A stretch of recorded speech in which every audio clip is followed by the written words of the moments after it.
Olá, boa tarde, seja bem-vindo a mais uma edição do Gazeta Entrevista. Essa é uma edição extraordinária e eu já explico o porquê. É extraordinária primeiro porque é gravado. Normalmente nós não fazemos edições gravadas aqui no Gazeta Entrevista, mas hoje, dia 24 de dezembro, nós estamos exibindo esse programa que eu pretendo que seja especial e vocês vão entender porquê. Aliás, já deu para ter uma noção do porquê, né? Os nossos convidados são convidados especiais. A ideia de que quando chega o final do ano, nós ficamos um pouco mais sensíveis, um pouco mais atentos a alguns assuntos que normalmente nós negligenciamos ao longo do ano, é algo muito comum. Então a gente vai tratar de espiritualidade, tratar de tolerância, tratar de respeito, é algo que não faz mal nenhum não. E o Gazeta Entrevista se dispôs a isso, e para tratar desse assunto com o mínimo de responsabilidade e com o mínimo de consequência, porque nós aqui da TV Gazeta temos o cuidado de fazer com que todos os debates que sejam colocados aqui sejam debates consequentes, que pelo menos levem você a algum tipo de reflexão. Nós chamamos aqui pessoas, digamos assim, experientes no que se refere à condução de uma vida espiritual com o mínimo de equilíbrio. Então, aqui, à minha direita, eu vou começar pelo lado direito, porque diz que é o melhor lado, padre. Temos aqui o Padre Máximo, mais próximo de mim, figura já conhecida, Padre Máximo Lombardi, representando aqui a comunidade católica. Mais adiante, do meu lado direito, J. Conceição, é um consultor em direitos humanos, uma pessoa ligada, já professa a fé no que se refere às denominações protestantes, mas aqui está na condição de consultor de direitos humanos. Mas aí também eu peço aqui, Jota, uma espécie de compreensão por parte do telespectador, porque nossa limitação física, eu não tenho condições aqui de colocar todas as denominações protestantes que atuam no Acre, mas de qualquer forma, você está aqui representando isso também.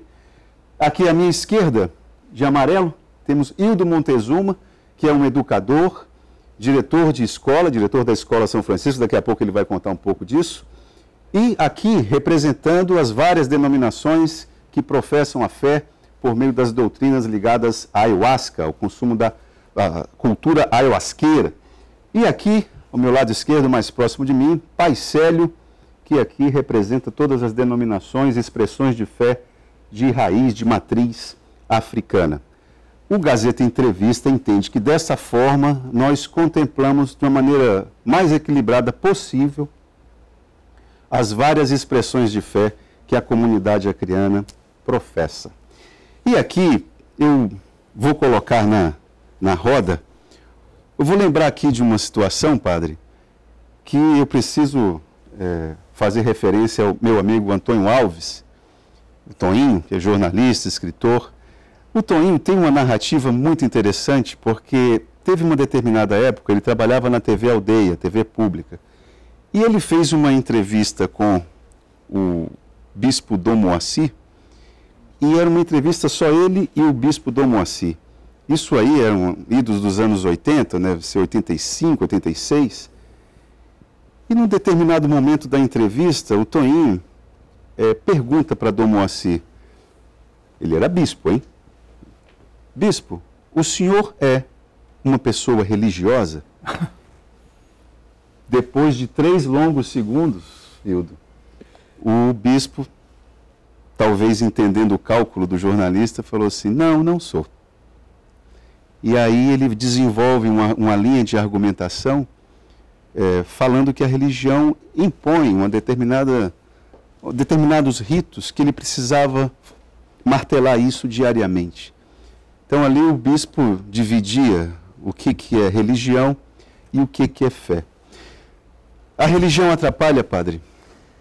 Olha, pela experiência que eu tenho e nós todos temos, sobretudo no Instituto Ecumênico Fé e Política, a gente debate muito o que é a pessoa religiosa. E aí, refletindo um pouco sobre os textos bíblicos, a gente percebe que quem matou Jesus foram os religiosos, não foram os ateus, foram os religiosos, em nome da religião. E hoje em dia, em nome da religião, nós temos aquela onda de terrorismo. Porque a religião, quando se torna ideologia, e perde o seguimento do próprio mestre, que no nosso caso é Jesus, e aí no caso do Islã é Maomé. Então, quando a gente perde esta referência ao mestre, falta em nós aquela adesão de fé, no nosso coração falta aquele sentimento de respeito, de diálogo, de amor, de compreensão. Então, nós nos tornamos frios religiosos, quer dizer, perigosos. Agora, porque a religião se torna uma ideologia e é perigosa. Qual religião não é ideológica? Olha, nós não podemos falar de religião. Quando alguém me pergunta qual é a sua religião, eu digo, olha, eu não quero entrar neste assunto. Eu posso dizer que pertenço à Igreja Católica, mas eu me sinto seguidor de Jesus. Pronto. Porque já disse muito. Falando de religião é perigoso, é perigoso. Eu não sei qual é a opinião também. Jota, faço a mesma pergunta para você, colocando uma pimentinha aí. Você, na condição de consultor na área de direitos humanos, o ano de 2019 foi um ano complicado nessa área, não foi? A questão da liberdade de credo, a liberdade religiosa, em vários momentos da história do país, em 2019, teve sob ameaça, né? O Estado que nós vivemos agora, por assim dizer, é laico. A nossa Constituição, a nossa Carta Magna, por assim dizer, a nossa Constituição Cidadã, ela acaba de completar 31 anos. E o Brasil é um Estado laico, leigo, não confessional. O Brasil não é católico, o Brasil não é evangélico, o Brasil não é ateísta, o Brasil não é cristão, por assim dizer, não é islã, não é judaico. O Brasil é uma democracia laica, onde no seu escopo jurídico ele assegura, ele protege todos os credos, cultos, crenças e liturgias. Então, quando qualquer uma pessoa, em nome de qualquer credo, de qualquer crença ou confissão religiosa, agride uma outra crença, ela está cometendo um crime, ela está desrespeitando o Estado laico e a liberdade da outra pessoa de confessar a sua crença ao seu modo, à sua maneira. E, ultimamente, nós temos visto muitos ataques, muitos desrespeitos por parte de alguém que se diz representante de Deus, especificamente de Jesus, que é o príncipe da paz, agredindo outras pessoas porque pensam e acreditam diferente. Com certeza Jesus estaria muito envergonhado de tais pessoas em dizer que são seus seguidores ou representantes, ao mesmo tempo pisa naquilo que ele tanto ensinou. Amar o próximo como a ti mesmo. Esta é a regra de ouro. Eu não posso fazer a você o que eu não gostaria que fosse feito comigo. Pai Célio, se falar em respeito de intolerância religiosa, me parece que as expressões de fé de matriz africana têm muito a dizer, né? Como é que essa narrativa está aqui no Acre? Quais são as evidências de que nós não estamos sabendo operar no nível que o Jota acabou de falar? Tudo parte do respeito, né? Macota Valdina, que foi uma grande senhora dentro da religião do Candomblé, ela já dizia: eu não preciso ser tolerada, eu preciso ser respeitada. A religião de matriz africana, ela sofre a intolerância, acredito, pela falta de conhecimento. As pessoas não conhecerem e terem uma ideia culturalmente do demônio, do errado, daquilo que não é certo. E pela falta desse conhecimento, pratica ou cometem atos criminosos até contra as pessoas de religião de matriz africana. Nós temos relatos de uma mãe de santo grávida ter sido tirada de um motel porque descobriram que ela era uma mãe de santo. Aqui no Acre? Aqui no Acre, em Capixaba. Né? Nós temos o ato de um prefeito de um município pegar o terreiro de um pai de santo e transformar em lixão, porque era um terreiro. Eu mesmo já sofri a consequência de intolerância religiosa do meu terreiro ter sido tocado fogo 3 vezes por evangélicos, né? Por evangélicos, não de cristão, porque o cristão não tomaria essa atitude, cristão ele respeitaria a religião do próximo, ele respeitaria o credo do próximo. E a rigor nem o evangélico também, porque o evangélico é aquele que segue o evangelho de Cristo. Então até o católico também é evangélico nesse aspecto, né? Já que a referência dele é o princípio cristão. Concordo com você, mas quando eu falo do evangélico, o que segue o evangelho de Cristo realmente, ele mantém o respeito. Mas há aqueles que são mais radicais, aqueles que não acreditam, aqueles que não aceitam, e aqueles que não aceitam a fé do próximo. Porque cultuamos a Deus da mesma forma que o católico, da mesma forma que o evangélico, da mesma forma que todo mundo. Acreditamos em Deus, cultuamos a Deus de forma diferente. O padre pode rezar, o pastor pode orar, nós podemos fazer um banho de ervas, mas rezando para que Deus dê a cura, rezando para que Deus dê o benefício àquela pessoa. A ideia do bem e do mal. Exatamente. A ideia do mal está posta também? Sim, mas... Se tem a ideia do bem, tem a ideia do mal, consequentemente. Sim, consequentemente, se tem a ideia do bem, se tem a ideia do mal. Para a gente, o mal ele está dentro do ser humano. É aquilo que ele pratica. Não está no diabo. Não está no diabo. A ideia do diabo não existe. Não existe. Para a gente, o diabo não existe. O que existe é a maldade do ser humano. O ser humano ele é capaz de ser ruim com ele mesmo ou ruim com o próximo. Mas ele é capaz também de amar o próximo, como o pastor J. Conceição diz, amar o próximo como a si mesmo. Entende? E quando sofremos esse tipo de intolerância, isso eu estou te falando de terreiros, eu estou te falando de casas, eu estou falando de casas de pessoas que tocam a sua religião de matriz africana, que estão ali, que batem o seu tambor, mas o vizinho coloca uma caixa de som amplificada e... Com a música rocha. Na altura, que não dá para se conversar dentro de casa. Isso é uma falta de respeito. Né? Para você ter ideia, uma vez houve uma situação de o Semeia chegar no meu terreiro 2 horas da tarde porque estavam batendo tambor. 2 da tarde? 2 da tarde.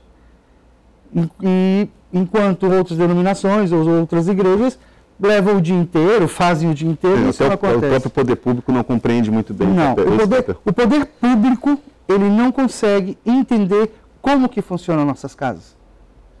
Mas ele não consegue entender e você também não percebe o esforço para entender também. Eles não tem esforço nenhum. Na verdade é essa.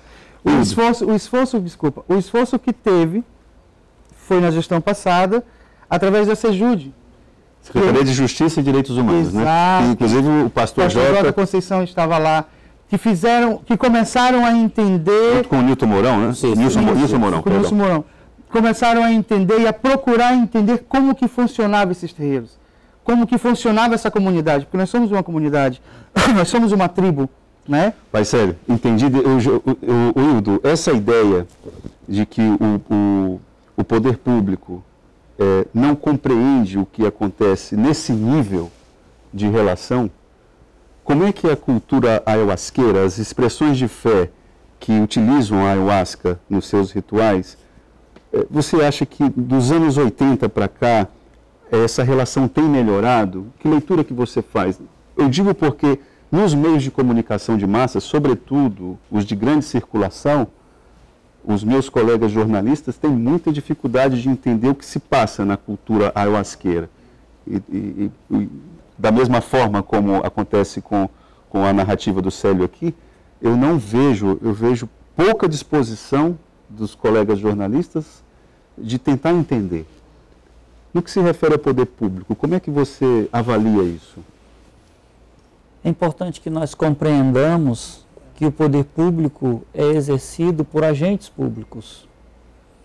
E numa democracia, como é o caso do Brasil, com as características do Brasil, há uma rotatividade dos agentes públicos. Isso, de certa forma, é bom, não? É bom e é ruim. É bom e ruim ao mesmo tempo. É bom porque nós temos a oportunidade de ter uma oxigenação, novas ideias. Mas às vezes, e portanto, nós temos a possibilidade de alternância. Mas às vezes nem sempre a mudança é uma mudança para melhor. Às vezes a mudança representa um retrocesso. O que é que eu estou querendo dizer com isso? Nós tivemos grandes avanços nos últimos 30 anos no que diz respeito à compreensão da cultura religiosa. O fator identitário foi importante. Né? Isso. A compreensão, por exemplo, de que as religiões da ayahuasca são religiões genuinamente acrianas. Que não dá para falar da história do Acre sem falar da ayahuasca. Ela está presente antes do Estado e durante o Estado. Durante a constituição do Estado. Por exemplo, nos documentos do movimento dos autonomistas, no Acre, você vai encontrar lá a assinatura de Irineu Serra, Daniel Pereira de Matos, que fundou a Casa de Jesus Fonte de Luz, que é um dos centros tradicionais da ayahuasca. Então você vai ver essas figuras, você vai ver a presença da ayahuasca nas culturas indígenas, quase todas as etnias do Acre fazem uso ritualístico da ayahuasca. Então faz parte da nossa identidade. Dos anos 80 para cá, a compreensão disso, como parte da nossa identidade cultural, avançou muito. E nós temos como grande contribuição para esse avanço nesse entendimento, uma figura que foi citada aqui, Dom Moacir Grec, que fez um movimento de abrir a Igreja Católica para o entendimento do que essa cultura representa para o povo do Acre, né? Ele visitava as comunidades da ayahuasca, mantinha um relacionamento de respeito. Ele foi o grude, ele deu a lida. Ele disse o seguinte: essa cultura tem que ser respeitada. Ele disse isso. Bom, então, essa compreensão, houve um avanço em relação a isso. Mas não quer dizer que os problemas foram resolvidos. Não, sem dúvida, nós vamos falar um pouco desses problemas no próximo bloco. Essa foi uma primeira rodada só para a gente dar uma sacudida. O tom do debate é esse, o tom da conversa é esse, e eu espero contar com a sua audiência no próximo bloco. A gente vai continuar falando a respeito desses assuntos com um pouco mais de detalhe, logo após o intervalo.